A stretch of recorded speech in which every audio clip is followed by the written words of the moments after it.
Bom dia, 19 anos depois, o Sporting pode sagrar-se campeão nacional. Os verde e brancos só precisam de uma vitória, logo à noite, frente ao Boa Vista, no estádio de Alvalade, para saírem às ruas de todo o país. Dos sportinguistas espalhados pelo mundo, a equipa de Ruben Amorim está a 3 pontos dessa celebração que foge do reduto do Leão há então 19 anos. Ao longo deste dia, na Newman, vão passar vários convidados que vão lançando a antevisão sobre o desafio de logo à noite e a possível festa a verde e branco.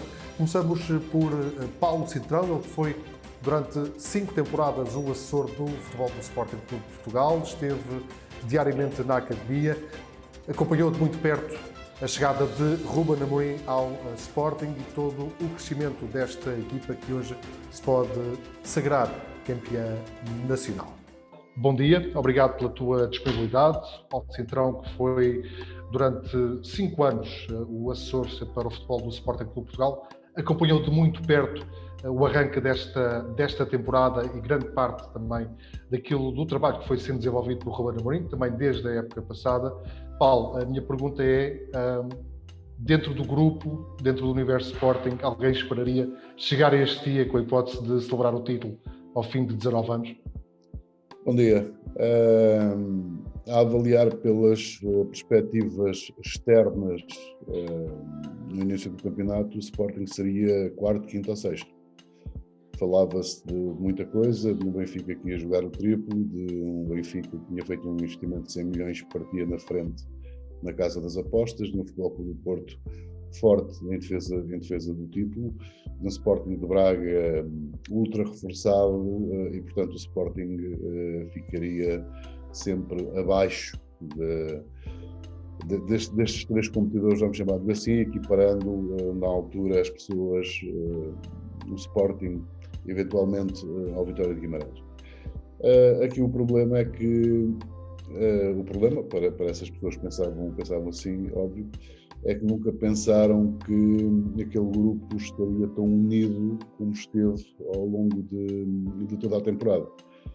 Ou seja, desde muito cedo, e mesmo com os problemas da pandemia no início, que obrigou depois do estágio uma bolha no Algarve, o grupo foi-se unindo, os jogos foram aparecendo, os resultados foram aparecendo. É verdade que houve uma eliminação europeia que ninguém desejava, precisamente ocorrida nesse período em que a Covid-19 afetou mais jogadores do que se poderia pensar. Houve uma dúzia de pessoas com elementos da SAF incluídos que nessa altura estavam infectados, não é? Mas logo nessa altura lançou-se, depois desse resultado, dessa goleada sofrida perante o Larsk, lançou-se logo a catástrofe sobre o grupo de Ruben Amorim, sobre o grupo de trabalho do Sporting. Isso ajudou a fortalecer, Paulo? Ajudou porque, para além de jogadores ou de profissionais de futebol, eles são homens e sentem. Não é? E a partir do momento em que se sentem maltratados, por vezes ultrajados na praça pública, naturalmente que as pessoas se unem mais, os grupos se unem mais. Mas isto acontece em praticamente todos os grupos. Podemos recuar à época 15-16, por exemplo, aconteceu o mesmo relativamente com o Benfica quando foi campeão. Portanto, todas as críticas externas que apareceram acabaram por unir, por motivar ainda mais um grupo. Depois, há Ruben Amorim, que é um líder nato, é uma pessoa com elevado bom senso, é uma pessoa que percebe muito de futebol, é uma pessoa que é agregadora em termos de balneário e toda a envolvência em torno do grupo, porque um grupo não são apenas aqueles jogadores que constam no plantel, há uma série de pessoas que depois estão por trás, a começar pelo departamento médico, pela rouparia, depois pelos secretários técnicos, pela análise e observação, pelo scouting,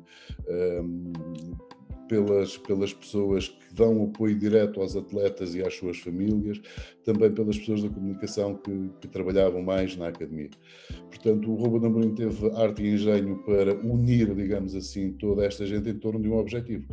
E depois os resultados foram aparecendo, depois dessa tropeção, desse afastamento europeu.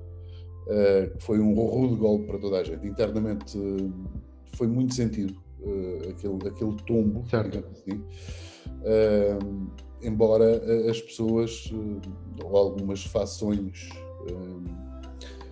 começassem imediatamente a profetizar uma desgraça, não é? Portanto, seria mais uma época similar à anterior, em que nada correu bem.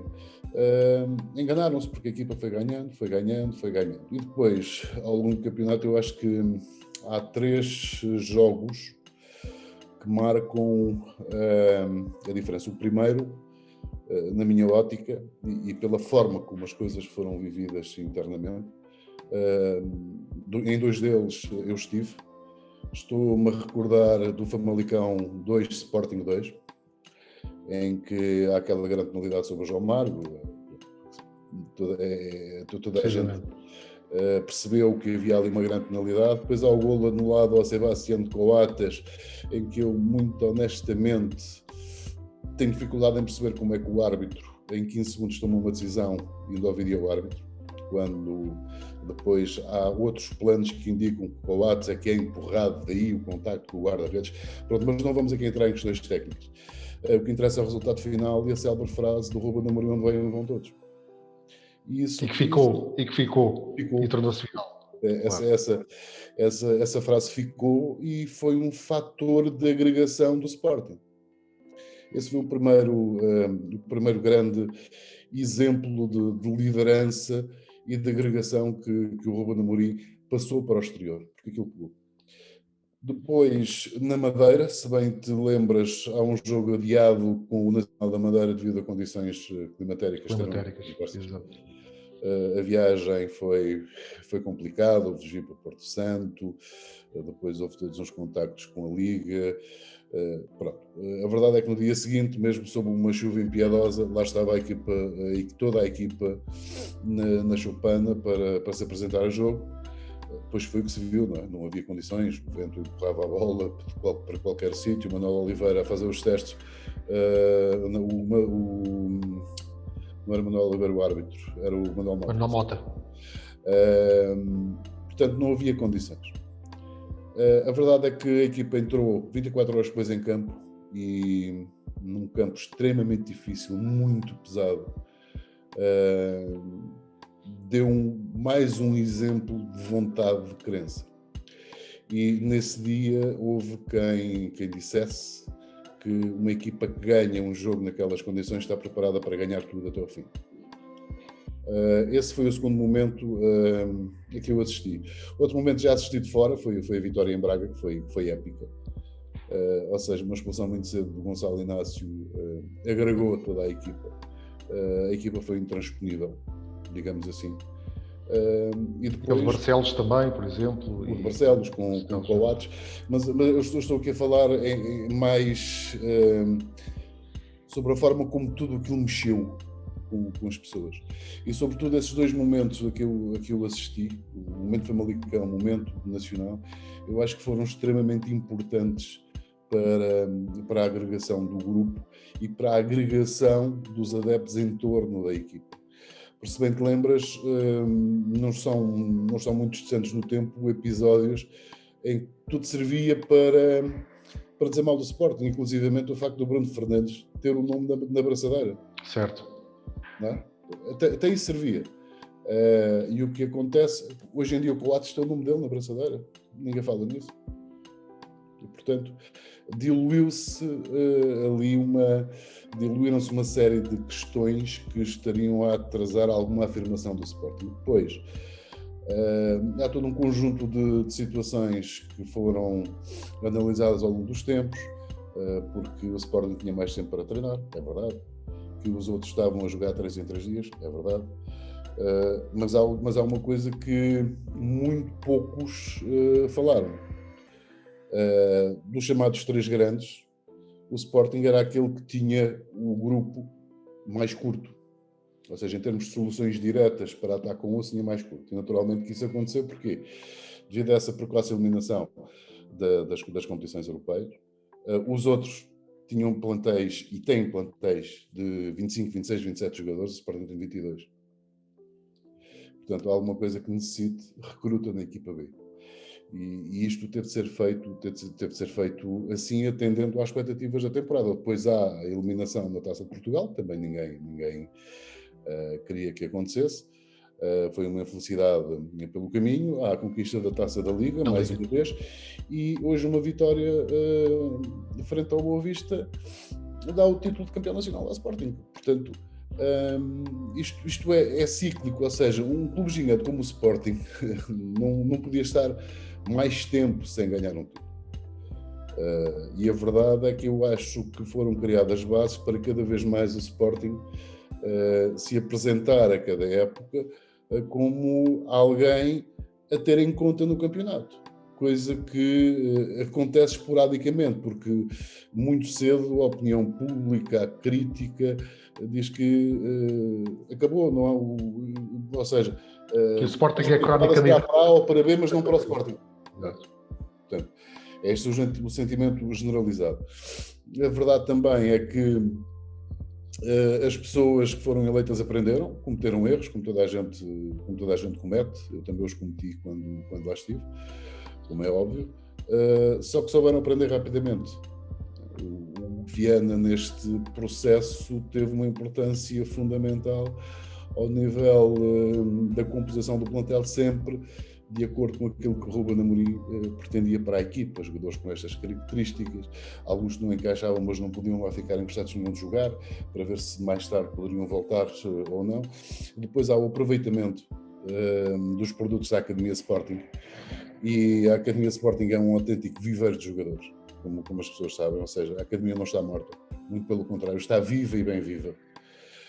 Aí saliento os trabalhos estupendos que o Tomás Moraes e o Paulo Gomes estão a fazer, porque muito do que lá está atualmente tem o cunho deles, a sensibilidade deles, e há miúdos a aparecer todos os dias, não é por acaso que vemos diariamente notícias com renovações ou contratos profissionais de miúdos de 16, 17 anos.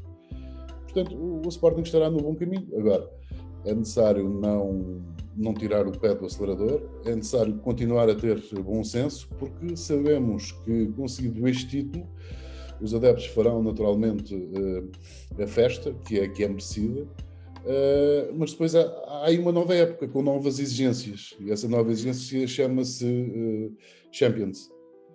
E nós sabemos que na Champions a Champions é extremamente competitiva, mesmo na fase de grupos, que é importante para o Sporting não receber apenas esta tranche por aquilo que li, sensivelmente 23 milhões ou 29 milhões de euros, uma coisa assim. Depois há uma série de objetivos. Claro. Há uma série de objetivos por jogo. Cada vitória rende 2,9 salvo erro, cada vitória. E, portanto, o caminho faz-se caminhando. E foi nesse sentido que este ano as coisas correram felizmente bem para o Sporting. Agora há a contar com todos os outros na próxima temporada, e naturalmente que a próxima temporada há muito que já está a ser planificada, deduzo eu, que não está lá de momento, e veremos o que vai acontecer agora. O Sporting sagra-se campeão. Eu acho que é um justo campeão, pelo futebol apresentado, pelos resultados que também apresentou ao longo da temporada. E a concorrência apenas se tem que queixar dela mesmo. O grande flop é sem dúvida o Benfica, pelo dinheiro investido e pelo retorno conseguido. O Futebol Clube do Porto esteve ali perto a lutar sempre pelo título, e exemplo disso foram os 5-0 com que ontem brindou o Farense. Fez uma campanha europeia fantástica, o Futebol Clube do Porto, é preciso dizer. Isto há que muitas vezes colocar de lado também o sentimento clubístico e saber observar o futebol. O Futebol Clube do Porto merecia estar nas meias finais da Champions, pelos jogos frente ao Chelsea, por exemplo. E, portanto, eu acho que muita coisa vai mudar ao nível do futebol português com esta conquista do Sporting, que naturalmente se espera que aconteça hoje, devido à diferença de forças em confronto esta noite no Estádio de Alvalade. Muito bem, Paulo, muito obrigado por este teu testemunho, muito importante, sem dúvida alguma. Um abraço, o resto de um bom dia para ti, o Paulo que esteve durante tantos anos dentro da Academia Sporting, um olhar privilegiado sobre aquilo que tem sido o trabalho feito especialmente para esta equipa liderada por o Ruben Amorim, o Viana, os jovens jogadores lançados e, portanto, fica este olhar lançado pelo Paulo Cintrão. Continuo com a Newman ao longo deste dia. Até logo.